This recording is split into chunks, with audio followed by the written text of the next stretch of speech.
सबका स्वागत है माई एचबी प्रोग्राम में। और जितने भी हमारे लिसनर हैं, आज हम बहुत इम्पोर्टेंट टॉपिक के बारे में बात करने वाले हैं। और ऐसा टॉपिक है जो कि हमें कहीं ना कहीं डरा रहा है, कहीं ना कहीं हमें अवेयर भी कर रहा है, अलर्ट होने के लिए भी बोल रहा है। और ऐसे बहुत सारे कुछ अनलकी लोग भी होंगे जिनको या जिनकी फैमिली में या जिनके नियर डियर में या रिलेशन में कोई ना कोई डायबिटिक शुगर का बंदा आपको पेशेंट आ, होगा आपकी लाइफ में, जिसको आप जानते हैं। सो अल्टीमेटली ये क्या है और ये क्यों होती है। अक्सर हम पहले के टाइम पे जब इनिशियल फेज में ये कुछ पेशेंट इसके देखने को मिलते थे, तो उस टाइम पे हम जर्नली इसके बारे में बहुत सारी ऐसी चीज़ें बताते थे कि ये ऐसे लोगों की बीमारी है जो बहुत सिटी लाइफ में, मॉडर्न लाइफ में जीते हैं, जो ज़्यादा पैसे वाले हैं, ज़्यादा सक्सेसफुल हैं, उनको ये बीमारी होती है। बट अल्टीमेटली धीरे धीरे धीरे इस मेटाबॉलिक डिसऑर्डर ने आज हमारे कॉमन मैन की मैं बात करूं, गांव देहात तबके की बात करूं, तो वहां तक डायबिटीज ने अपने पैर फैला लिए हैं। और आज के टाइम पे कोई ऐसा गांव नहीं बचा होगा जहां डायबिटीज का पेशेंट नहीं होगा, जहां डायबिटीज नहीं होगी। मुझे नहीं लगता पूरे इंडिया में, क्योंकि आज आप स्टेट्स के अनुसार, इसके डाटा के अनुसार देखेंगे, हर 9 में से एक आदमी को डायबिटीज है। यानी कि लगभग लगभग 120 120 मिलियन, यानी कि 12 करोड़ लोग ऐसे हैं इंडिया में जो कहीं ना कहीं अनट्रीटेड डायबिटीज का एक तरीके से शिकार हैं। और उसको वो, जिनको ट्रीटमेंट भी नहीं करवा रहे, अवेयर भी नहीं है। 12 करोड़ से ज्यादा जनसंख्या डायबिटीज से परेशान है और हाई ब्लड शुगर से परेशान है।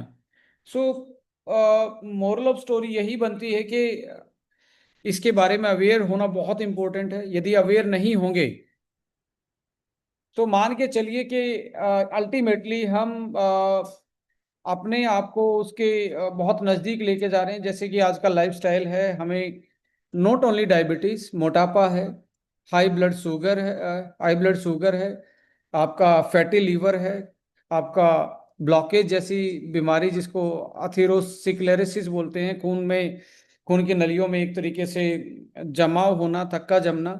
तो ये आप जर्नली मेटाबॉलिक डिसऑर्डर के रूप में देख पा रहे हैं।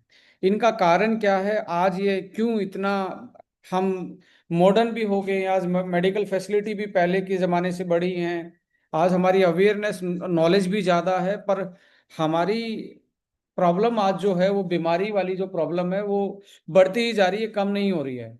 सो अल्टीमेटली यदि इसको कंट्रोल करना है या इसको आपने अपने जिंदगी से दूर रखना है, तो आपको बहुत अवेयर रहना पड़ेगा आने वाले टाइम में। सो आज हम ऐसे ही इस चीज़ पे बात करेंगे, एक पीपीटी के माध्यम से बात करेंगे एक्चुअली में। क्योंकि मैं ये बोल रहा हूँ, मेरा मानना है कि डायबिटीज से डरने की जरूरत नहीं है, अवेयर होने की जरूरत है। यदि आप डरेंगे तो ये और भी ज्यादा आपकी बॉडी में जल्दी से फैलेगा। रीजन क्या, आप स्ट्रेस में रहेंगे, तो स्ट्रेस भी एक कारण बन रहा है जो आपके टाइप 2 डायबिटीज का कारण बन रहा है। आइए इन सारी चीज़ों के बारे में डिस्कस करते हैं, कैसे इसको हम कंट्रोल कर सकते हैं, मैनेज कर सकते हैं। एक पीपीटी के थ्रू मैं आप लोगों के साथ शेयर करने वाला हूं।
तो डायबिटीज,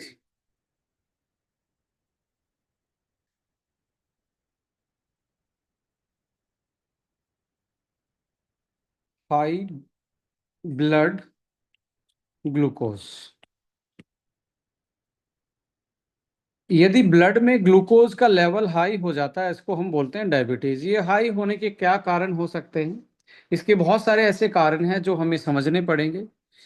आ, सो इसी पे हम जाएंगे। सबसे पहले क्या है कि मेटाबॉलिक डिसऑर्डर, एक वर्ड आता है, दैट इज मेटाबॉलिक डिसऑर्डर।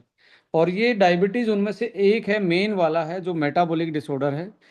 यानी कि मेटाबॉलिज्म का मतलब है कि आपका जो कैलोरीफिक साइकिल है जिससे आपकी पूरी बॉडी चलती है, एक एक तो पॉजिटिव वाला होता है जिसको एनाबॉलिक बोलते हैं, और एक होता है नेगेटिव वाला जिसमें आपका ब्रेक डाउन ज़्यादा होता है, एड ऑन कम होता है।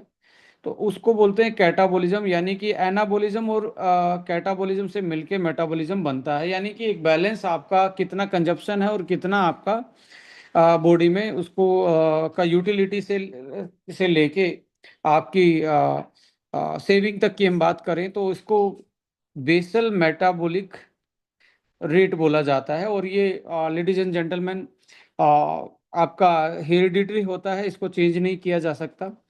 हल्का फुल्का ये चेंज होता है, लाइक आपने स्पोर्ट्स वाले का थोड़ा सा मेटाबॉलिक रेट ज़्यादा मिलेगा मसल्स के कारण, या बात करें आपका यंग एज में हायर मेटाबॉलिक रेट होता है, जो बेसल वाला है। यानी कि माइलेज है, एक तरीके से जर्नल लैंग्वेज में बात करें तो ये बॉडी की माइलेज है। जैसे आपकी गाड़ी माइलेज देती है, ऐसे ही हमारी बॉडी की माइलेज है। तो आपने कुछ ऐसे लोगों को सुना होगा या देखा होगा कि कुछ लोग ये शिकायत करते हैं कि मैं बहुत कुछ खाता हूं फिर भी मेरे शरीर पे नहीं लगता है।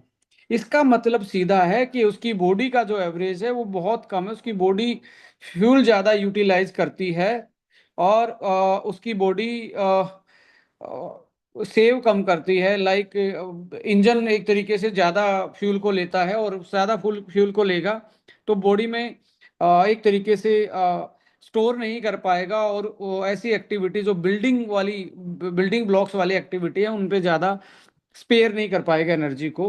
तो ऐसे में अल्टीमेटली यदि मैं बात करूं, इसको बोलते हैं हाई बीएमआर वाले लोग।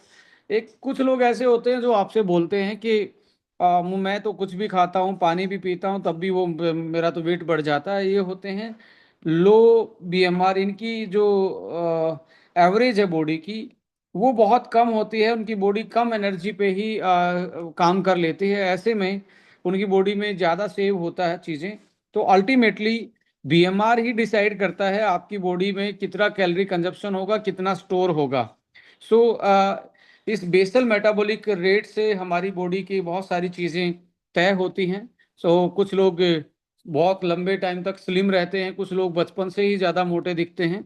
सो this is all about the genetic, क्योंकि बीएमआर जो है वो आपके जेनेटिक प्रीडिस्पोजल पॉइंट ऑफ व्यू से कंट्रोल होता है। यानी कि जेनेटिकली वो कंट्रोल्ड है, जो आपके जीन में आया है वैसा ही आपका जीन यहाँ पे बिहेवियर करता है। So ladies and gentleman, metabolic में आपकी बॉडी यदि एबनॉर्मल हो जाए, ये अनबैलेंस हो जाए, तो अनबैलेंस होने की वजह से आपको कोई ऐसी चीज़ें हो सकती हैं, जैसे मेटाबॉलिक केमिकल रिएक्शन से होता है। केमिकल में कुछ हॉर्मोन्स होते हैं, कुछ एंजाइम्स होते हैं। यदि ये आपकी बॉडी में कम बनना स्टार्ट हो जाए तो ये अनबैलेंस होना स्टार्ट हो जाएगा, या बन रहे हैं बॉडी उसको यूटिलाइज ना करे तो ये तब भी अनबैलेंस हो जाएगा। जैसे कि आपकी गाड़ी में तेल तो है, पर वो उसकी जो पाइप है उसमें ब्लॉकेज है और इंजन तक आपका फ्यूल नहीं पहुंच पाता, तो आपका इंजन कई बार स्टार्ट नहीं होता, कई बार चलते चलते भी कुछ जर्क टाइप का फील करते या झटके से मारता है। तो ऐसे ऐसे ही हमारी बॉडी भी है। यदि उसमें प्रॉपर एंजाइम, हॉर्मोन्स और प्रॉपर जो डाइजेशन के केमिकल्स नहीं बनेंगे तो हमारी बॉडी भी कैलोरी को और साइकिल को मेंटेन नहीं कर पाएगी, जिसकी वजह से हमें बहुत सारे चैलेंज देखने को मिलते हैं। उनमें से एक बहुत बड़ा चैलेंज है डायबिटीज। और जो डायबिटीज है, जिसमें हम टाइप 2 डायबिटीज की बात करेंगे, ओबेसिटी है, मोटापा भी उसी में से एक आता है। आपका हाई कोलेस्ट्रॉल जो होता है, लिपिडीमिया, जिसमें ट्राइग्लिसराइड से लेके एलडीएल तक ज़्यादा बड़ा होता है, हाइपरटेंशन है, थायराइड के डिसऑर्डर्स हैं। ये मेटाबॉलिक बेसिकली एक जनरल एग्जांपल, ऐसे बहुत सारे एग्जांपल हैं जो मेटाबॉलिक डिसऑर्डर की कैटेगरी में आते हैं। तो यहाँ पे डायबिटीज लेडीज एंड जेंटलमैन है क्या, आपकी ऐसी कंडीशन जहां आपका ब्लड शुगर हाई हो जाता है उसको हम डायबिटीज बोलते हैं। यानी कि हाई होने का मतलब है कोई ना कोई ऐसी चीज है जो बॉडी में उसको यूटिलाइज करने से रोक रही है। यूटिलाइज यानी कि आपके टैंक में, आपकी गाड़ी के टैंक में ऑयल है बट आपके इंजन तक नहीं पहुंच पा रहा, जिसकी वजह से आप आपकी बॉडी आपकी आपका आपकी गाड़ी नहीं चल पाती। सेम लाइक दैट, आपकी बॉडी में ग्लूकोज तो है बट उसको बॉडी यूटिलाइज नहीं कर पा रही। उसके कारण में हम डिस्कस करेंगे क्यों नहीं यूटिलाइज कर पाती। तो इससे ब्लड का लगातार जो एक नॉर्मल रेंज है उससे ऊपर वो बढ़ना स्टार्ट हो जाता है। और नॉर्मल रेंज से ऊपर बढ़ जाए उसी को हम डायबिटीज बोलते हैं, और इस टाइप की डायबिटीज को हम टाइप 2 डायबिटीज बोलते हैं। सो यहाँ पे इंसुलिन इसका मेन इसको यूज करवाने वाला होता है।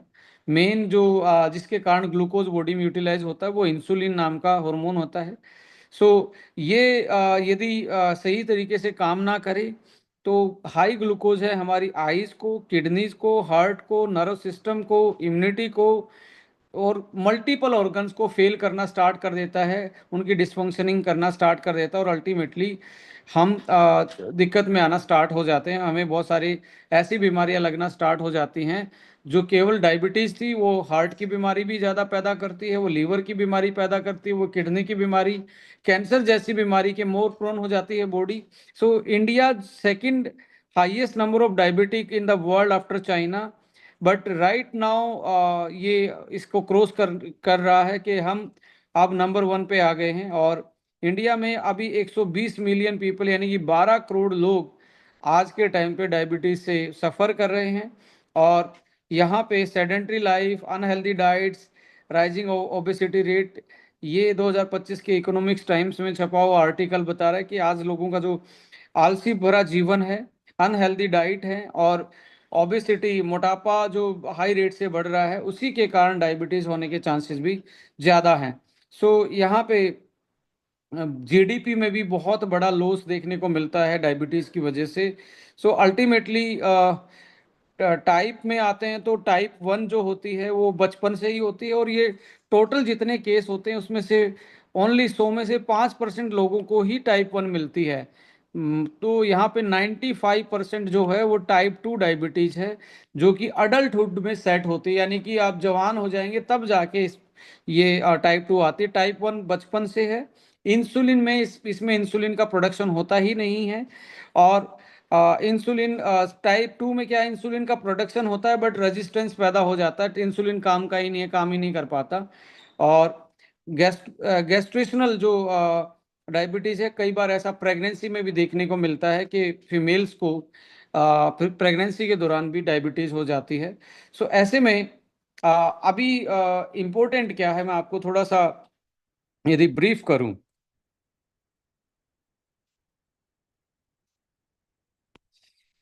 देखिए आप कोई भी फूड खाते हैं, यहाँ से आपको थोड़ा सा कॉन्सेप्ट में क्लियरिटी आएगी डायबिटीज कहाँ से पैदा हो रही है और हम उसको कैसे कंट्रोल कर सकते हैं। यस, आपने कोई भी फूड खाया, कोई भी आपने भोजन किया, जैसे आप डिनर का टाइम है, ये आपके डाइजेस्टिव ट्रैक्ट में गया और ये ब्रेक डाउन हो जाता है ग्लूकोज,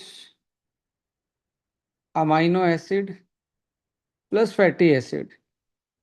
यानी कि बड़ा भोजन छोटा में टूट जाता है माउथ में, तो आपके दांत इसको छोटा कर देते हैं, स्टमक में जाएगा, वहाँ एसिड होता है वो छोटा कर देता है केमिकल रूप से, और आपके एंजाइम है वो इसको तोड़ के और छोटा कर देते हैं।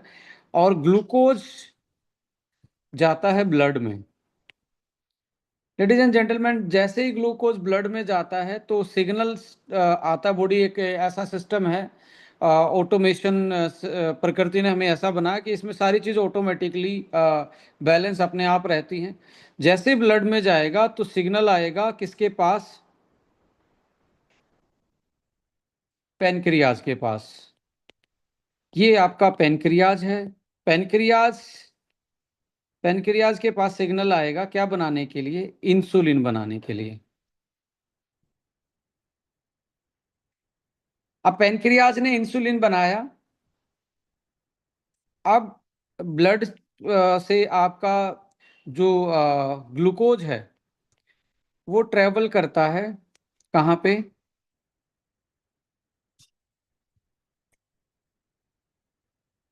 Liver. Number one liver. Number two muscles. Number three adipose tissue. Adipose tissue. थोड़ा सा यहाँ ध्यान देके समझेंगे तो आप पूरी जिंदगी डायबिटीज के बारे में अवेयर हो जाएंगे और आप इस चीज को कंट्रोल कर पाएंगे। ये आपकी मसल थी, आपका लीवर था। अभी क्या होता है, कोई भी बॉडी में केमिकल है, हार्मोन है, आप आपसे मैं एक और हार्मोन है या एंजाइम है जो अंदर बॉडी में डाइजेशन में बहुत सारे फंक्शन में काम करते हैं। आप से एक बात पूछना चाहता हूं मैं। आप यहाँ जनरली थोड़ा सा सोचेंगे। आप कोई भी नॉन वेजिटेरियन जो होते हैं वो ब्लड वो नॉन वेजिटेरियन पार्ट को डाइजेशन के थ्रू तो खा लेते हैं, उसमें ब्लड भी जाता है उस एनिमल का, जो जिस एनिमल की बॉडी हमने as a non veg food खाया। तो क्या वो ब्लड जाके कोई रिएक्शन करता है? आपको देखने को नहीं मिलती है ज्यादा रिएक्शन। क्या उसी एनिमल का ब्लड आप चढ़वा सकते हैं? नहीं चढ़वा सकते, क्योंकि वहां पे एंजाइम थे, कुछ चीजें ऐसी थी वो सीधा जाएंगी तो हमारे को डैमेज कर सकते हैं जो हमारी बॉडी के नहीं है। दूसरा, आप देखिए स्नेक बाइट, सांप का यदि आपको जहर मिले तो आप पी जाएंगे तो कुछ नहीं होने वाला है, आपको ज्यादा कुछ नहीं होने वाला है, ऐसा ट्राई मत करना। बट यदि डायरेक्टली बाइट करता है तो उसमें प्रोटीलेज नाम के एंजाइम होते हैं जो प्रोटीन को एक तरीके से डीनेचर कर देते हैं, तोड़ने में हेल्प करते हैं और बॉडी को गलाने में वो हेल्प करते हैं, वो एंजाइम है। सो यानी कि एक तो आपका न्यूरोटॉक्सिन, एक हीमोटॉक्सिन, दो टाइप के एक तरीके से विनोम होते हैं स्नेक में। सो अल्टीमेटली ये क्या है? ये एक तरीके से इसमें एंजाइम है, इसमें कुछ ऐसे केमिकल हैं जो बॉडी में डायरेक्टली यदि इंजेक्ट करेंगे तो बॉडी को ये आप देखेंगे बहुत सारे स्नेक बाइट से मौत भी हो जाती है। बट वही स्नेक को यदि बहुत सारे आप ट्राइब देखेंगे उसको खा जाते हैं। तो अल्टीमेटली क्या है, हमारे बॉडी को ये मेन सिस्टम बनाया, इसके थ्रू बॉडी अपने आप को एडजस्ट कर ले। कितना अच्छा सिस्टम बनाया है। केला आप वेज खाते हैं, एप्पल आप वेज खाते हैं, अमरूद आप वेज खाते हैं, फ्रूट्स एंड वेजिटेबल आप वेज वेज खाते हैं। वेजिटेरियन आदमी भी वेजिटेबल खा के नॉन वेज बना देता है, मसल बना लेता है, सारी चीजें बना लेता है। तो प्रकृति ने हमें इस तरीके से डेवलप किया है कि हमारे यहाँ सब कुछ सिस्टम से होता है।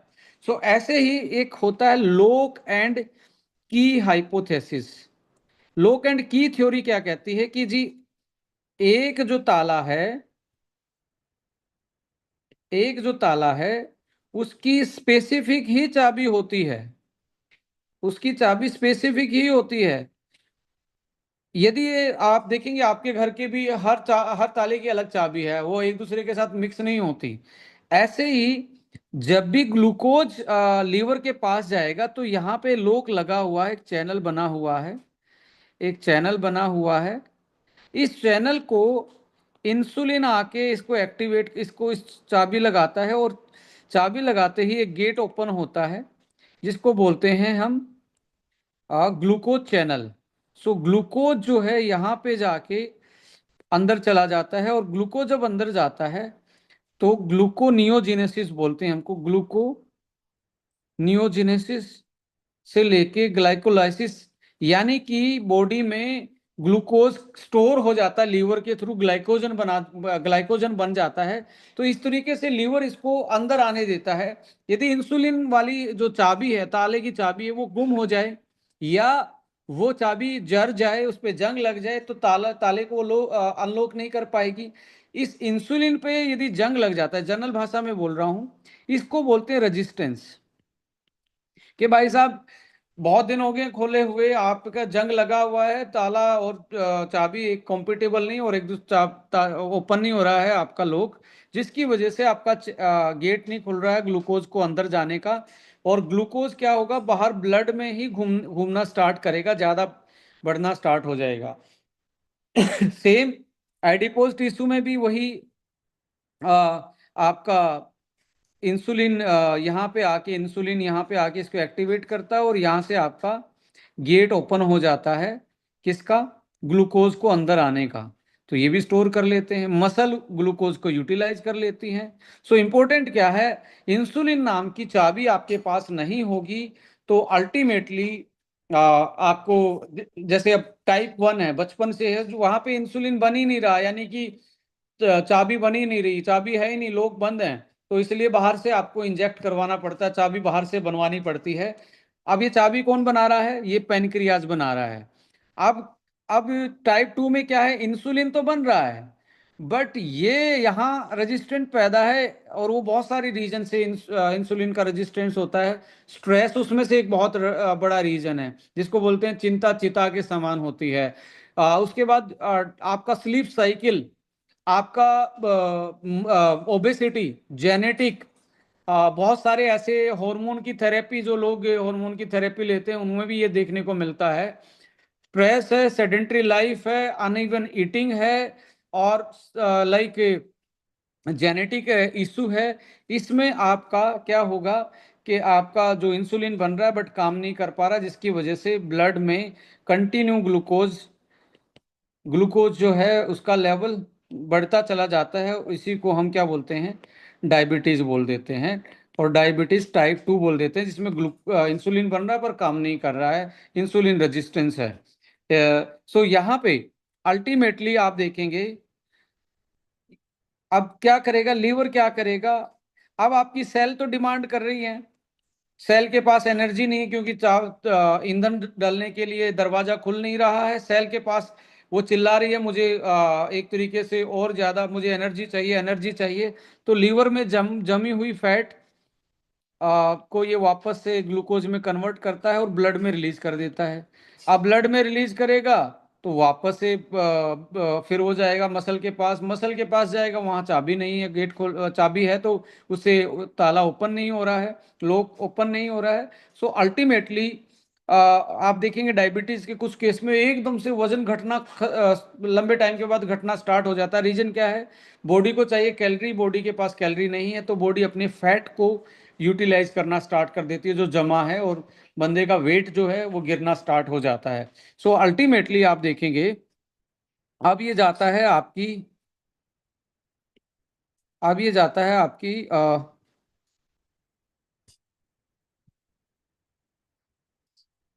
किडनी के पास जाता है। अब किडनी ने क्या करना है, फिल्टर करना है, किसको, ग्लूकोज को। ये फिल्टर करेगा, ग्लूकोज आएगा यूरिन में, और ग्लूकोज जैसे यूरिन में आएगा तो ऑस्मोटिक नाम का एक प्रेशर होता है हमारी बॉडी में, जिसके कारण सारी चीज चलती हैं।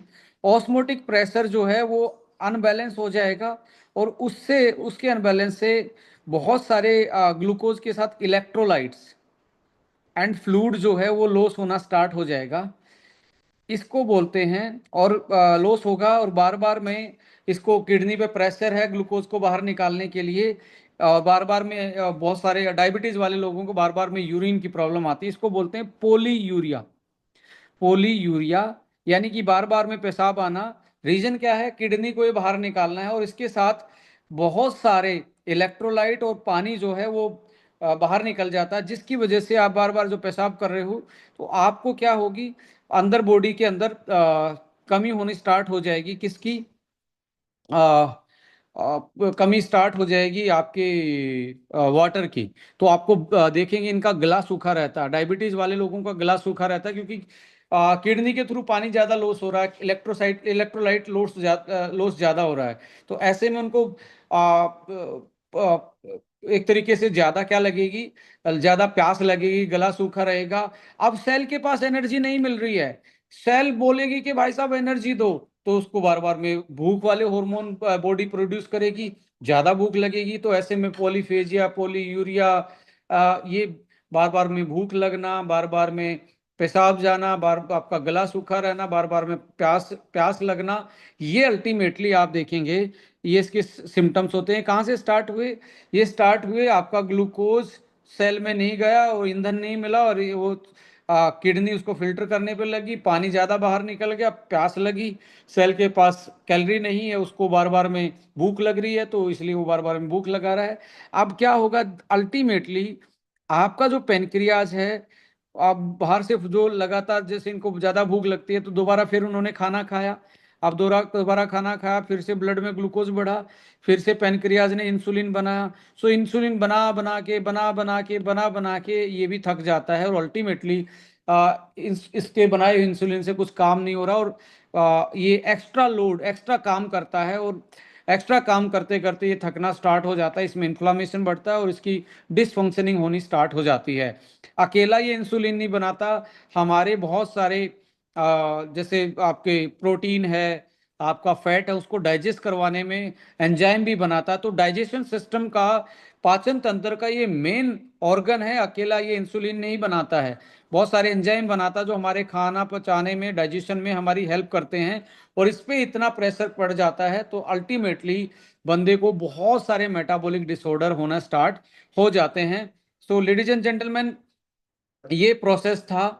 अब ये प्रोसेस यदि आप इसको समझना चाहें, ये हमने अनबैलेंस कर दिया। एक हमारा था ईटिंग विंडो, इसको ठीक करना है तो कैसे किया जा सकता है? ईटिंग विंडो आपको देखना पड़ेगा। ईटिंग विंडो का मतलब है खाना खाने के लिए मुंह कब कब खोलना है। आपके पास 24 घंटे हैं, 24 आवर्स हैं, पर 24 घंटे नहीं खा सकते, बॉडी को भी रेस्ट चाहिए, पेनक्रियाज को भी रेस्ट चाहिए, लीवर को भी रेस्ट चाहिए, डाइजेशन सिस्टम को भी रेस्ट चाहिए। तो ये माना गया है आपके सुबह 8 AM से जो आइडेंटिकल टाइम होता है वो 6 PM तक ही माना गया है, किसका? खाना खाने का, ओपन विंडो होने का। यानी कि ये कितने घंटे का विंडो है? ये आपका 8 घंटे का विंडो है, और 16 घंटे हमें खाली पेट रहना होता। पहले के लोग तो ऐसा ही करते थे, इसलिए उनको डायबिटीज नहीं थी। अभी अल्टीमेटली क्या है, इसको हमने एक्सटेंड कर दिया है, ये हम एक्सटेंड ले गए हैं नॉर्मली 10 बजे तक। अब 10 से 11 12 बजे तक भी लोग खा रहे हैं। अब 12 बजे तक लोग खा रहे हैं, तो अल्टीमेटली ये विंडो बढ़ के हो गई है 12 से 14 घंटे की, और खाली पेट रहना ऑलमोस्ट 10 घंटे से 12 घंटे ही बंदा खाली पेट रह रहा है। पहले इतने घंटे होता था, और पहले लोग फिजिकल वर्कआउट करते तो कैलोरी बैलेंस भी हो जाती थी। सो आप जैसे वो सुबह 8 बजे आपने कुछ खाया, तो लेडीज एंड जेंटलमैन, आपके पेट में जब ये गया, डाइजेशन ट्रैक में जब ये गया, तो ये डाइजेशन ट्रैक से यहाँ पे इस हिस्से में रहता है ये 5 घंटे तक, 5 से 6 घंटे तक। फिर यहाँ से जाता है ब्लड में, ब्लड से जाता है लीवर के पास, लीवर के पास 3 से 4 घंटे रहा। तो लगभग लगभग ये 8 से 10 घंटे। फिर इसको 2 से 3 घंटे ये आपकी गया बॉडी के अदर पार्ट में जहाँ यूटिलाइज होना था इसका। सो ये 12 घंटे से लेके 14 घंटे हुए। फिर इसको बाहर भी निकलना है किडनी के थ्रू, आप फ्रेश होते हैं गट के थ्रू, यानी कि यूरिन, और आप सुबह जो सोच के लिए जाते हैं वो आपके 1 से 2 घंटा वो चाहिए। तो ये अल्टीमेटली कोई भी चीज खा रहे हैं तो उसको 16 घंटे पूरी बॉडी में एक साइकिल चाहिए बाहर निकलने तक का, खाने से लेके बाहर। यदि इसको आप कम करेंगे तो ये साइकिल अनबैलेंस होगा, और साइकिल अनबैलेंस होगा तो आपको सिम्टम्स आने शुरू होंगे, बहुत सारे मेटाबॉलिक सिम्टम्स आएंगे, कभी फैटी लीवर दिखेगा, कभी आपको ब्लॉकेज, कभी किडनी की प्रॉब्लम, और कभी डायबिटीज। सो ये यदि आप इसमें सुधार करना चाहते हो तो अल्टीमेटली क्या करना है, आपको सुबह 8 AM पे खाना स्टार्ट करना है और 6 बजे बंद कर देना है, 6 PM पे बंद करना है। यदि आप डायबिटीज़ के शिकार हैं तो आपको आज से ही अपनाना चाहिए। और ये जो विंडो है इसको बोल देते हैं फूड की विंडो, खाने की विंडो। अब इस फूड को भी 3 हिस्सों में बांटा गया है। इसको 3 पोर्शन में बांटना है, 3 पोर्शन में बांटना है। ये आपका सबसे बड़ा पोर्शन है जिसको हम ये लिख सकते हैं, F O लिख सकते हैं, यहाँ O यहाँ D। फूड को ऐसे बांटो। ब्रेकफास्ट आप बड़ा कर सकते हैं। और ब्रेकफास्ट में हमेशा आप देखेंगे सबसे बेस्ट तरीका होता है डायबिटीज वाले लोगों के लिए कि वो फ्रूट्स ब्रेकफास्ट में ज़्यादा खाएं और वो सीजनल खाएं। आप फ्रूट्स खाने के बाद कुछ नहीं खाना है, एक आधा भीगा हुआ ड्राई फ्रूट्स इसमें साथ में लेना है। लंच के टाइम पे सैलेड ज़्यादा लेना है और ट्रेडिशनल जो खाना आपके घर में बन रहा है वही खाना है। बस पोर्शन साइज आपको कंट्रोल रखना है। पहले ये फुल प्लेट आपने खानी है, फिर आपने कोई जो घर में बना हुआ खाना वो खाना है। शाम को भी आपको ट्रेडिशनल फूड, सैलेड, सूप जैसी चीज़ें लेनी है और 6 बजे कट कर देना है। यदि आप 90 दिन तक ऐसा कर सकते हैं तो आपका पेनक्रियास रिवाइज हो जाएगा, आपका डायबिटीज का इंसुलिन का जो रेजिस्टेंस है वो ब्रेक हो जाएगा, आपका लीवर सही हो जाएगा, आपकी बहुत सारी चीजें सुधार में आना स्टार्ट हो जाती हैं। और आप देखेंगे पहले 10 दिन में ही इसका रिजल्ट आपको देखने को मिलता है। सो लेडीज एंड जेंटलमैन, यहाँ पे ultimately eating window is very important for the diabetic people. Eating window, और ईटिंग विंडो में भी 8 घंटे की विंडो ओपन रहनी चाहिए। 8 में से हैवी ब्रेकफास्ट, हैवी के बाद मॉडरेट आपका लंच, फिर लाइट आपका HML आप इसको बोल सकते हो, हाई से moderate and light. So high heavy breakfast करें, मॉडरेट लंच करें, फ्रूट्स यहाँ पे ही लें, यहाँ पे सैलेड लें, यहाँ पे सैलेड लें, यहाँ फ्रूट्स नहीं लेने हैं। सो ये इस तरीके से आप अपने मेटाबॉलिक इस पर्टिकुलर चीज़ को बैलेंस कर सकते हो। सो वापस से PPT पे आते हैं। आई थिंक आपको समझ में आया होगा। लोकेंट की हाइपोथेसिस का मतलब ये है, ये इंसुलिन का एक रिसेप्टर था। यहाँ इंसुलिन आएगा, चाबी खुलेगी और जैसे ही घुमाओगे, जैसे आपने गुल्लक में देखा होगा ना, पैसे डालने के टाइम पे चाबी घुमाते हो तब वो खुल जाता है, ऐसे ग्लूकोज का चैनल खुलेगा और ग्लूकोज अंदर जाना स्टार्ट हो जाएंगे। ग्लूकोज अंदर जाएंगे तो यहाँ पे आपका माइटोकॉन्ड्रिया में इसको ग्लूकोज को ATP में ब्रेक कर दिया जाता है। Glucose convert into ATP। ATP ही फाइनल आपकी एनर्जी, इसी से आपकी बॉडी, मैं बोल पा रहा हूँ, आप सुन पा रहे हो, इसकी वजह से। अब ये नहीं जाएगा तो बॉडी कमजोर होगी और अल्टीमेटली आपका इंसुलिन पेनक्रियास बना बना के थक जाएगा और आप ultimately vital organ damage, failure की तरफ और अल्टीमेटली डेथ की तरफ लोग जल्दी अग्रसर हो जाते हैं। सो यहाँ पे अल्टीमेटली पैनक्रियाज में ही आपका ये सारी चीज़ें बनती हैं, यानी कि इंसुलिन बनता है। और पैनक्रियाज में बनने के बाद ये जो मैंने आपको हाइपोथेसिस बताया, यहाँ मसल में जाएगा, ग्लूकोज के चैनल, ये ग्लूकोज है, ये अंदर जाएगा चैनल के थ्रू। ये इंसुलिन था, इसका रिसेप्टर था, ये इंसुलिन यहाँ पे आया, इसकी यहाँ चाबी लगी, ये ओपन हो गया, ये ग्लूकोज अंदर गया और ऐसे यूज हो गया। यदि ये बंद कर दिया जाए, ये या खोलने के लिए ये ना हो, अब बंद कैसे हो रहा है? अब मोटापा है, ये चैनल कवर है फैट से, बहुत सारा मोटापा है, डेफिशिएंसी है, डेफिशिएंसी है, कुछ आपके प्रॉपर डाइट नहीं ले पा रहे, स्ट्रेस है, स्ट्रेस की वजह से भी इंसुलिन का रिसेप्टर सही काम नहीं करता, बहुत सारे डेफिशिएंसी, जो भोजन की कम में आपको न्यूट्रिशन प्रॉपर नहीं मिल रहा उसकी कमी में भी। सो अल्टीमेटली, और जेनेटिकली भी कई बार ये हो जाता है। सो अल्टीमेटली आप एक तरीके से डायबिटीज के शिकार हो जाते हैं, हाई ब्लड ग्लूकोज के शिकार हो जाते हो। सो पैनक्रियास तो इंसुलिन सिक्रेट कर रहा था, सेल ने मना कर दिया लेने के लिए। सो ये फिर बार बार में इंसुलिन प्रोड्यूस कर रहा है और लाइक ये आपका ग्लूकोज है वो ब्लड में बढ़ता जा रहा है, वो कन्वर्ट नहीं हो पा रहा और बॉडी में इन्फ्लामेशन बढ़ता जा रहा है।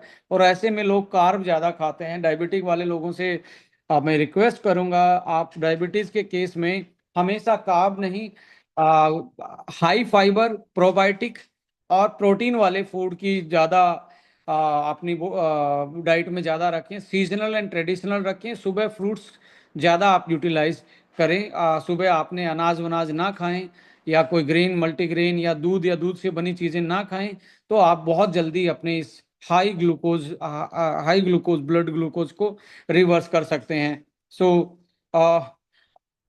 यहाँ पे ग्लूकोटॉक्सिसिटी भी बीटा सेल डैमेज करती है, लिपोटॉक्सिसिटी भी बीटा सेल पे स्ट्रेस डालती है, और इन्फ्लामेशन भी पैनक्रियाज पे दिक्कत डालता है। सो जेनेटिकली भी यदि कोई इश्यू है पीछे से ही आपके अनुवांशिक, तो उसके कारण भी ये दिक्कत आ सकती है। So stress, hormone imbalance, body fat, physical inactivity, high sugar fat diet, sleep disturbance, ये रीजन बनते हैं इंसुलिन रेजिस्टेंस के।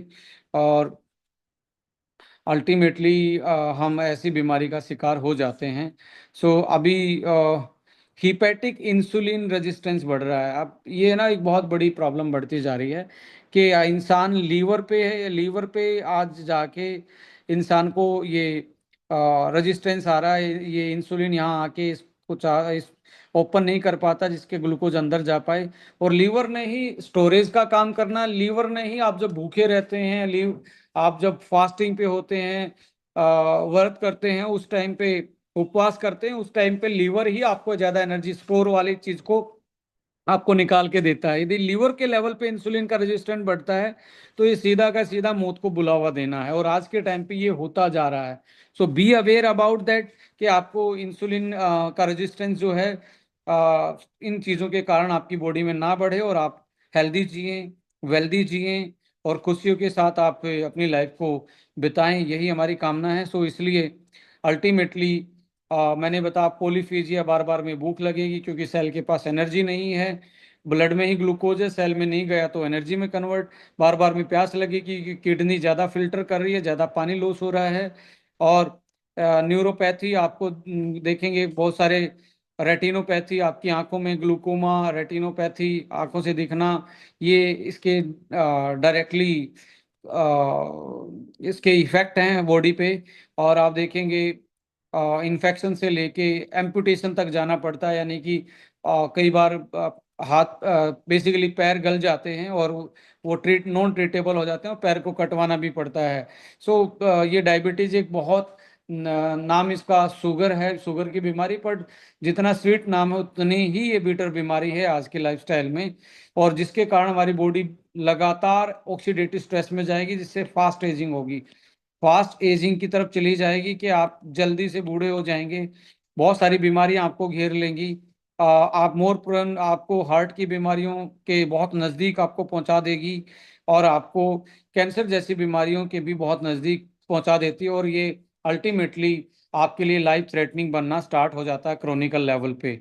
सो अब मैंने बताया कि आपकी ईटिंग विंडो बहुत इम्पोर्टेंट है, कि आपको फूड को के 4 वर्ड हैं, इसको ब्रेकफास्ट में रखो, इसको लंच में रखो, इसको डिनर में रखो, यानी कि हैवी, मॉडरेट एंड लाइट। यहाँ पे फ्रूट्स, यहाँ पे सैलेड, यहाँ पे आपका ट्रेडिशनल दलिया खिचड़ी, उबली हुई चीज़ें ज़्यादा खाएं।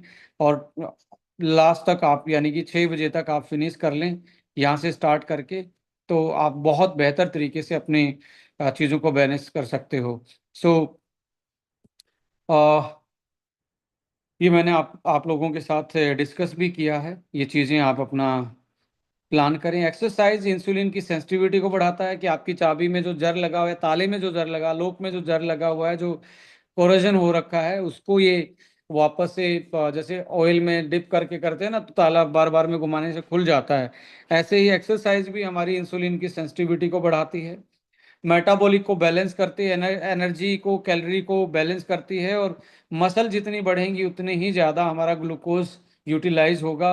और स्लीप साइकिल भी आप यदि डेली मेंटेन करते हो 8 घंटे का, इसमें एक इम्पोर्टेंट चीज़ ये है कि आप यदि 10 बजे सोते हो तो डेली 10 बजे ही अपने बिस्तर पे जाना स्टार्ट करें। ऐसा नहीं है आज 10 बजे सो रहे हैं, कल 1 बजे सो रहे हैं, कल 1 बजे सोए थे, आज 11 बजे ट्राई मार रहे हैं, तो ऐसे में आपकी बॉडी सही तरीके से अडोप्ट नहीं कर पाती उन चीज़ों को, और अडेप्टेबिलिटी नहीं होगी, और रूटीन नहीं होगा, तो आपकी नींद बहुत मतलब नींद आपका एक तरीके से चैलेंज बन सकता है, आपकी लाइफ थ्रेटनिंग बन सकता है। इससे स्ट्रेस, कोर्टिसोल लेवल बढ़ेगा और इंसुलिन की रेजिस्टेंस बढ़ता चला जाएगा। सो सेम टाइम पे हैबिट डालें, और कोई भी चीज़ खाने से, सोने से 3 घंटे पहले आप अवॉइड करें, कि सोने से, जैसे आपने 6 बजे का खाने का मतलब है 9 से 10 बजे सो जाना, 7 बजे खा रहे हो तो 10 बजे के आसपास बेड पे होना। तो 3 घंटे पहले आपने सारा अपना डिनर को फिनिश कर लेना है। और tea coffee high sugar food सोने से पहले इसको जरूर आपको अवॉइड करना है। So balance out your nutritional और फंक्शनल चीज़ें जरूर ऐड ऑन करें इसमें। फंक्शनल न्यूट्रिशन में कंपनी लेके आई है आपके लिए डाई वाइटल वन। और ये एक बहुत ही एडवांस टाइप का जिसमें न्यूट्रिशन भी है और फंक्शनल न्यूट्रिशन भी है, जो आपके इंसुलिन के रेजिस्टेंस को, पेनक्रियाटिक हेल्थ को और लाइक आपके हॉर्मोन्स को, स्ट्रेस को बैलेंस करने का काम करता है। सो लेडीज एंड जेंटलमैन, यहाँ पे जिमनेमा, फेनुग्रीक, सिनामन, नीम करेला, अर्जुना, बर्बरीन HCl फॉर्म में है ये, बर्बरीन, अश्वगंधा, ये आपके insulin, pancreas, anti inflammatory, anti stress, इन सारे फंक्शन को ले हुई हुई ये सारी चीजें हैं, जिसके कारण आपको मल्टीपल बेनिफिट मिलते हैं। डायबिटीज के केस में ही नहीं, मल्टीपल बेनिफिट मिलते हैं। ये इसका हर्बल पोर्शन है जो आपको एंटी डायबिटिक इफेक्ट दे रहा है, और एंटी स्ट्रेस इफेक्ट दे रहा है, और एंटीऑक्सीडेंट इफेक्ट दे रहा है, और साथ में आपके ब्लड ग्लूकोज लेवल को ऑप्टिमाइज करने में हेल्प कर रहा है। साथ में इंसुलिन की सेंसिटिविटी और अच्छी हो जाए तो विटामिन ई, डी, के, बायोटीन जैसी चीजें आपके इसमें फॉर्मूला में है। Vitamin A, biotin and Turin, ये आपके पैनक्रियाज और बीटा सेल्स फंक्शन को बेटर करते हैं। स्पेशली टोरिन एक ऐसा अमाइनो एसिड है जो पैनक्रियाज को बहुत पसंद है। B6, B1 and alanine, L-arginine, glucose metabolism. और आप देखेंगे एलार्जिनिन की वजह से आपके हार्ट की बीमारी, हाई बीपी की बीमारी, कार्डियक की प्रॉब्लम को, कहीं ना कहीं हाई बीपी वाली प्रॉब्लम को मैनेज करने में आपकी हेल्प करता है। और B6, B1 ग्लूकोज के मेटाबॉलिज्म में हेल्प करते हैं कि ग्लूकोज अच्छे से इंसुलिन के बाद जो अंदर माइटोकॉन्ड्रिया में, जो मैंने बताया था कि ये सेल था, सेल के पास इंसुलिन आया, इंसुलिन ने ये चैनल ये ओपन किया, यहाँ ग्लूकोज गया, ग्लूकोज से ये माइटोकॉन्ड्रिया में गया, माइटोकॉन्ड्रिया में जाने के बाद आपको B1, B6 यदि होगा तो आपका ग्लूकोज अच्छे से यूटिलाइज होगा और ATP में कन्वर्ट हो जाएगा। सो ग्लूकोज की साइकिल को, मेटाबॉलिज्म को मेंटेन करने का काम करते हैं ये दो बी कॉम्प्लेक्स वाले विटामिन। और एलार्जिनिन ब्लड सर्कुलेशन को बेटर करता है। ट्रांस रेस्वेरेट्रोल, सेलेनियम जैसी चीजें ऑक्सीडेटिव स्ट्रेस, इन्फ्लामेटरी रिस्पॉन्स को कम करती हैं और एंटी एजिंग का काम भी साथ में करती है। Zinc and chromium lipid metabolism, और क्रोमियम इंसुलिन की सेंसिटिविटी को बहुत बढ़ाता है, ये प्रूवन स्टडी में है। सो अल्टीमेटली यहाँ पे आप फोकस करेंगे तो जिमनेमा, बर्बरिन और क्रोमियम पे यदि आप फोकस करें तो ये एक ऐसा कॉम्बो है जो आपको किसी भी टाइप 2 डायबिटीज में आपको बेनिफिट देखने को मिलेगा। यहाँ पे आप देखेंगे ashwagandha, L arginine and like आपका विटामिन ई, ये आपको एंटी स्ट्रेस, ब्रेन से लेके आपकी बॉडी के हर ऑर्गन्स तक ये आपको एंटी स्ट्रेस इफेक्ट देते हैं। सिनेमन, फेनोग्रीक, ये एक तरीके से एंटी डायबिटिक के साथ साथ हार्मोन बैलेंस में भी काम करते हैं और स्किन के लिए भी बहुत अच्छे होते हैं। नीम करेला तो आप ब्लड प्यूरिफायर के रूप में और एंटी डायबिटिक रूप में बहुत लंबे टाइम से यूज होता आ रहा है। अर्जुना इसमें इसलिए डाला है क्योंकि ये डायबिटिक के लोग ज्यादा, हार्ट की प्रॉब्लम इनको ज्यादा होती है, तो अर्जुना कार्डियो प्रोटेक्टिव का रोल प्ले करता है, तो अर्जुना इसमें इसलिए एड ऑन किया गया है। और जिंक है आपका डेली आपकी मसल और आपकी जो नींद की स्लीप क्वालिटी है, अश्वगंधा के साथ यदि हम जिंक को ऐड ऑन करते हैं तो ये अच्छी नींद दिलाने में आपकी हेल्प करता है। सो विटामिन के भी इसमें है, K2 के रूप में है, जो कि आपको ब्लड थिनर का काम ये करता है। सो अल्टीमेटली ये फॉर्मूला था और उसके पीछे साइंटिफिक एविडेंस है कि इसका क्या इफेक्ट है, कैसे कैसे काम करता है। अ, हमेशा हम बिलीव करते हैं कि ये कोई मिरेकल नहीं है, ये साइंस है।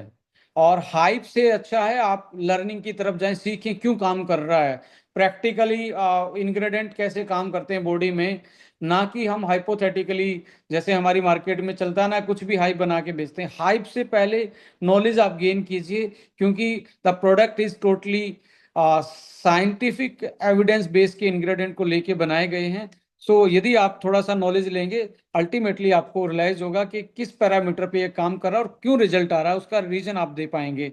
सो ये इसके साइंटिफिक रिव्यू हैं जो हमने बात की है इस पूरे प्रेजेंटेशन में। हर प्रोडक्ट, हर इंग्रेडिएंट के बारे में क्या क्या इफेक्ट कर रहे हैं। जैसे बर्बरीन एक बहुत उभरता हुआ मॉलिक्यूल है आज के टाइम पे। बर्बरीन एक तरीके से फास्टिंग ग्लूकोज को रिड्यूस करने का काम करता है, और सिमिलर टू मेटफॉर्मिन, मेटफॉर्मिन जैसा काम करता है। और बर्बरीन अकेला मार्केट में 1,000 से 2,000 रुपए का आता है, अकेला एक मॉलिक्यूल मार्केट में 1,000 से 2,000 रुपए का अकेला आएगा, मिलेगा आपको। अश्वगंधा KSM 66 डला हुआ है, 1,000 से 2,000 के रूप में उसको आप नहीं खरीद पाएंगे। तो ये अल्टीमेटली आपको एक बहुत अफोर्डेबल प्राइस में एक ऐसा प्रोडक्ट है जो अकेला डायबिटिक लोगों को लिए नहीं, उनके लिए यूज के लिए नहीं है। यदि आप 40 साल के हैं, स्ट्रेस में रहते हैं, आपको लगता है सेडेंट्री लाइफ है, तो जरूर अपने पेनक्रियाज को, अपने मेटाबॉलिक साइकिल को, अपने एक तरीके से ग्लूकोज के मेटाबॉलिज्म को बेटर रखने के लिए आप इसको वेलनेस में यूज कर सकते हैं। सो अल्टीमेटली विटामिन डी है, बायोटीन है, ट्रांस रेस्वेरेट्रॉल है, सिलेनियम है, जो आपको डेली की ऑक्सीडेटिव डैमेज से बचाता है। B12 इसमें डला हुआ है। और अल्टीमेटली आप इस पूरे के पूरे प्रोजेक्ट को या पूरे के पूरे फॉर्मूला की बात करेंगे तो ये बहुत ही अपग्रेडेड और बहुत ही एडवांस है। बेस्ट तरीका मैं बता रहा हूँ, 15 ml SBTC जूस से स्टार्ट करें, पानी के साथ मिला के, ज्यादा नहीं, 30 ml नहीं, 50 ml लें इसमें। 50 ml के 30 मिनट बाद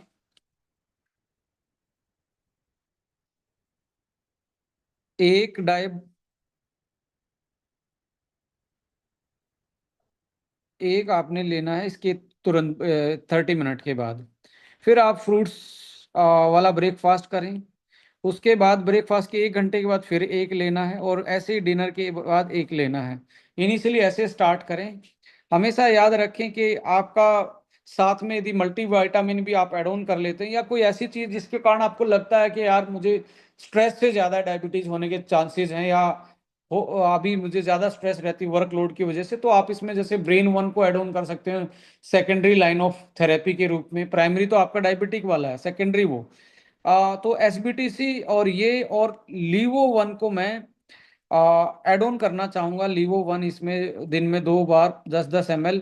रीजन क्या है, हिपेटिक लेवल पे, लीवर लेवल पे यदि आपका लोक नहीं खुल रहा है तो अल्टीमेटली आप मान के चले सबसे डेंजरस यही है। सो लीवो 1 बहुत अच्छा रिजल्ट देता है इसके साथ। और SBTC सुबह सुबह एंटीऑक्सीडेंट और पेट को साफ करने में आपकी हेल्प कर रहा है। तो ये तीन का कॉम्बिनेशन तो आपको किसी भी केस में आप इसको रिकमेंड कर सकते हैं, आपको बेटर इसके रिजल्ट देखने को मिलेंगे। अब कुछ लोग ये बोलेंगे जी मैं ऑलरेडी कोई चीज खा रहा हूँ। यस, उसका और इसका 2-3 घंटे का गैप आप करें, और अपने बहुत ज्यादा क्रिटिकल सिचुएशन में है तो डॉक्टर की सलाह जरूर लें कि अपनी डोज को, या इंसुलिन आप ले रहे हैं उस डोज को आप कितने यूनिट तक रिड्यूस डाउन करेंगे, और इसके इफेक्ट को चेक करने के लिए डेली आप जो शुगर का लेवल चेक करते हो उस तरीके से डेली मॉनिटर करके, और हेल्थ प्रैक्टिशनर की सर्विलेंस में क्रिटिकल केस में आपको हमेशा हेल्थ प्रैक्टिशनर को और की ऑब्जर्वेशन में चीजों को चलाना होता है। यदि आपको लगता है मेरा 150 के आसपास रहता है और मैं नहीं चाहता ये 250 हो जाए, तो अल्टीमेटली आपको कोई भी दवाई वाई लेने की जरूरत नहीं है। आप 8 घंटे का ईटिंग विंडो रखो, फंक्शनल न्यूट्रिशन पे जाओ, डाइवाइटल 1 पे, और लीवर का थोड़ा ख्याल रखो, पेट को साफ रहने दो, एंटीऑक्सीडेंट ज्यादा रखो, और 3 मील को प्रॉपर तरीके से यूटिलाइज करो। इसमें स्ट्रेस की वजह से यदि है तो मैं कहता हूँ ब्रेन 1 अश्वा 1 बहुत अच्छा कॉम्बो है इसके साथ। और देखो इसमें SBTC मान के साथ में चलना और लीवो 1 तो है ही, ये सभी में मान के साथ चलना, साथ में चलना, स्टार्टिंग में तो ये चलाना ही है। हार्ट वन लगता है कार्डियक की, मुझे हार्ट की कोई प्रॉब्लम है तो ये दो चीज़ें साथ में ऐड ऑन करनी है डाइव के साथ। इसके साथ साथ आप देखेंगे लीवो वन और लीवर वन, मैंने बताया कि फैटी लीवर है तो ये दोनों का कॉम्बिनेशन चलाना है। आप एक मील रिप्लेस भी कर सकते हो, जैसे आपको लगता है कि मैं लंच नहीं करने वाला, थोड़ा सैलेड खाए और आपका A1 मील जो है वो 100 ml आप स्किम मिल्क में पी सकते हो डाल के। स्किम मिल्क का मतलब है आपका फैट हटाया हुआ जो दूध है।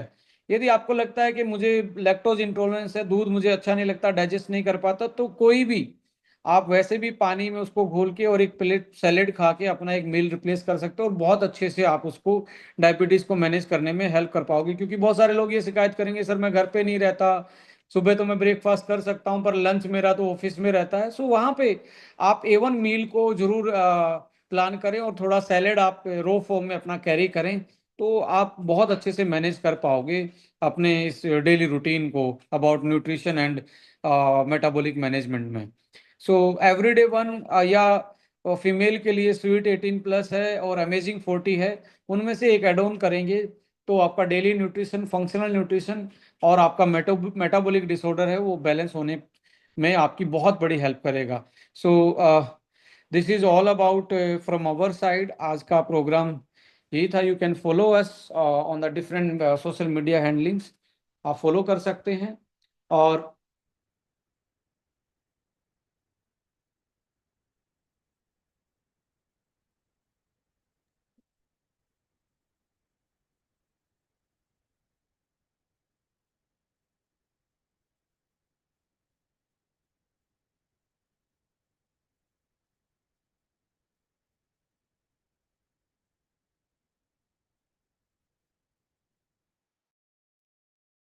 होपफुली आप लोगों को ये जरूर सेशन हेल्पफुल रहा होगा, कैसे हमारा डायबिटीज क्यों होती है। जो हम खाते हैं वो हमारे पेट में जाके डाइजेस्ट होता है, फिर वो ब्लड में जाता है। यदि ब्लड से सेल के पास इंसुलिन सही तरीके से काम नहीं करेगा, और नहीं काम करने के क्या तरीके, अच्छे से सो नहीं रहे, अच्छे से खा नहीं रहे, ठीक टाइम पे जाग नहीं रहे, ठीक टाइम पे खा नहीं रहे, मौसम के अनुसार नहीं खा रहे, ट्रेडिशनल जो हमारे घर का बना हुआ खाना है उसको नहीं खा रहे, फास्ट फूड ज्यादा खा रहे, या कोई पीछे से जेनेटिकली मॉडिफिकेशन है, ये सारी चीजें हमें दिक्कत दे सकती हैं और इसकी वजह से इंसुलिन हमें बन रहा है और पेनक्रियाज को बार बार में बनाना पड़ रहा है, पर वो यूजलेस है। तो इसके पेनक्रियाज भी स्ट्रेस में जाएगा और आपकी बॉडी भी स्ट्रेस में जाएगी।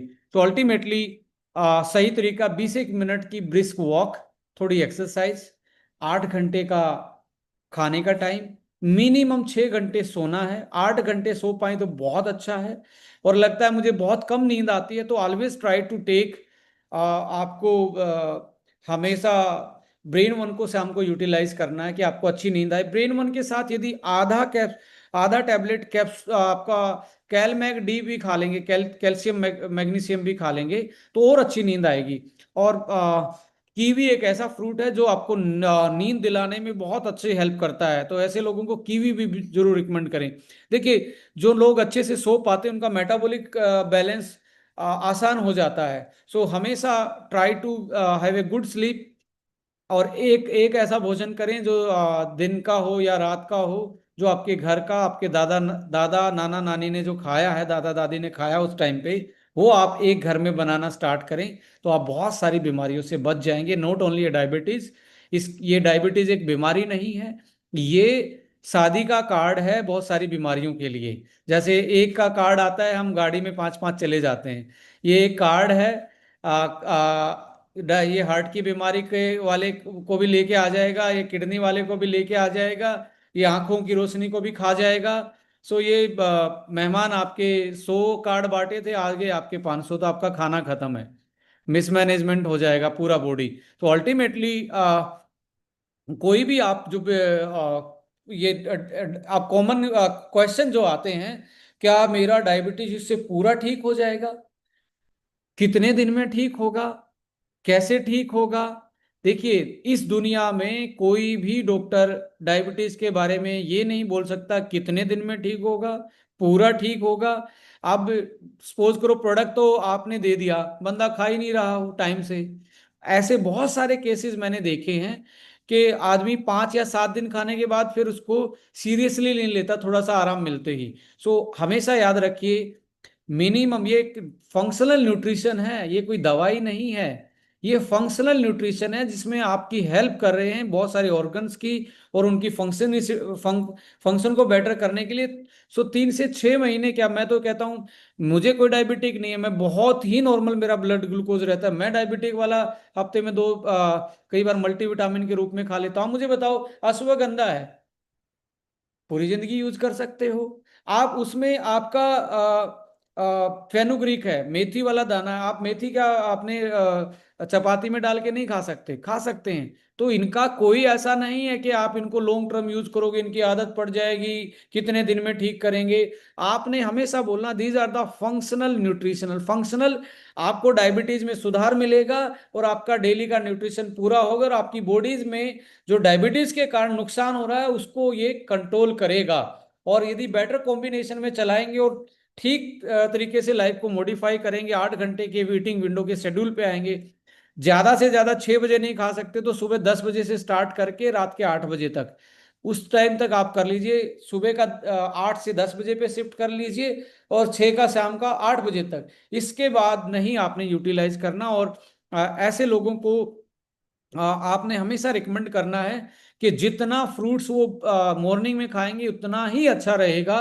उनकी बॉडी की क्रेविंग खत्म हो जाएंगे, इलेक्ट्रोलाइट पूरे हो जाएंगे, एंटीऑक्सीडेंट पूरे हो जाएंगे, वाटर सोल्युबल विटामिन पूरे हो जाएंगे। और दोपहर को जितना सैलेड खाएंगे उतना ही आपका डाइजेशन ट्रैक बेटर रहेगा, आपका पेनक्रियाज को हेल्प मिलेगी, आपके लिवर को हेल्प मिलेगी। So ultimately it is all about the multiple चीजों को आपने साथ में लेके जाना है। और इसको लगता है कि मुझे सेशन को बार फिर से सुनना है तो ये यूट्यूब पे आपको बाद में भी मिल जाएगा। मैं यही बोलता हूं कि आप जितने भी लर्न करेंगे, हमारी इंडियन डायरेक्ट सेलिंग इंडस्ट्री का मेरा 10 साल का being a product expert, health expert experience रहा है। हम यहाँ पे बहुत सारे सपने सजा के आते हैं, बट लर्निंग में कहीं ना कहीं सोचते हैं हमारी जगह पे कोई और सीख लेगा। और ये मेरा पक्का दावा है, जिस दिन आपने नॉलेज गेन करके इस बिजनेस को करना स्टार्ट कर लिया तो आपको यदि सही प्रोजेक्ट है, सही प्रोडक्ट है और सही तरीके से पॉलिसी वाली कंपनी है तो ये बिजनेस आपको, मुझे लगता है कि जो आपने इमेजिनेशन नहीं किया वहां तक आपको लेके जा सकता है। बशर्ते आपसे यही कोई क्वेश्चन पूछूंगा, मैं नहीं तो कौन और अब नहीं तो कब, यानी कि मैं नहीं तो कौन मेरे मेटाबॉलिक साइकिल का बैलेंस का सर्विलेंस रखेगा, केयर करेगा। यदि मैं ही अपनी बॉडी का केयर नहीं करूंगा तो कौन रखेगा? कोई नहीं रखने वाला। और हमारे एक चीज मैं आपको बता रहा हूं, आज हमारा फूड मूड के अकॉर्डिंग, हमेशा बोलता हूं, एक घर में 5 टाइप के खाने बन रहे हैं, बेटे के लिए अलग, मदर के लिए अलग, फादर के लिए अलग। पहले क्या था, सबका सीजनल वाला फूड सबका एक जैसा बनता था। आज आप इमेजिनेशन करके देखिए, एक घर में 3 4 मेंबर, सबका अलग अलग टाइप का खाना। सो मूड के अकॉर्डिंग खाएंगे तो कुछ कुछ ना कुछ प्रॉब्लम हमारी हमारी बॉडी में आएगी। तो अल्टीमेटली ट्रेडिशनल फूड की तरफ जो आपके, अभी पिज्जा आप अपनी नानी जी को जाके दिखाएं, मेरे टाइप की, मेरे जमाने की नानी बोल रहा हूँ, अभी मॉडर्न नानी तो बहुत मॉडर्न हूँ तो पहचान लेंगी, बट मैं कहता हूँ जो जो आज 70 साल पुराने हैं उनको पिज्जा दिखाएंगे वो क्या बोलेंगे, क्या नाम इस फूड का, नहीं पहचान पाएंगे। आप उनको पेस्ट्री दिखाएंगे, नहीं पहचान पाएंगे। जो वो 70 साल का जो इंसान है, वो जिस फूड को पहचान पा रहा है वही आपके लिए सही हेल्दी फूड है। जो जिसको नहीं पहचान पा रहा, इसका मतलब है ये फूड नहीं है, ये कुछ और है जो हम अपने टेस्ट के रूप में खा रहे हैं। और फूड प्रोसेसिंग ने और फूड टेक्नोलॉजी ने कहीं ना कहीं हमारे भोजन की जो गुणवत्ता है, जो क्वालिटी है, उसको कहीं ना कहीं डैमेज पहुंचाया है, ठोस पहुंचाया है। इस डैमेज को हमारी बॉडी में ये डायरेक्टली हमारी बॉडी में इम्पैक्ट डालता है। इसलिए डेली आपको फंक्शनल न्यूट्रिशन की भी बहुत सख्त जरूरत है आज के टाइम पे। So thank you so much, आप लोगों ने फिर से हाउसफुल करके इस माई एचबी सेशन को फिर से एक सक्सेसफुल इवेंट बनाया। और फिर यही बोलूंगा, हंसते रहिए, मुस्कुराते रहिए और खुशियों के साथ, प्रॉपर नॉलेज के साथ और सही इंटेंशन के साथ अपने अपने परिवार और अपने साथियों को और अपने बिजनेस एसोसिएट को आगे लेके जाएं।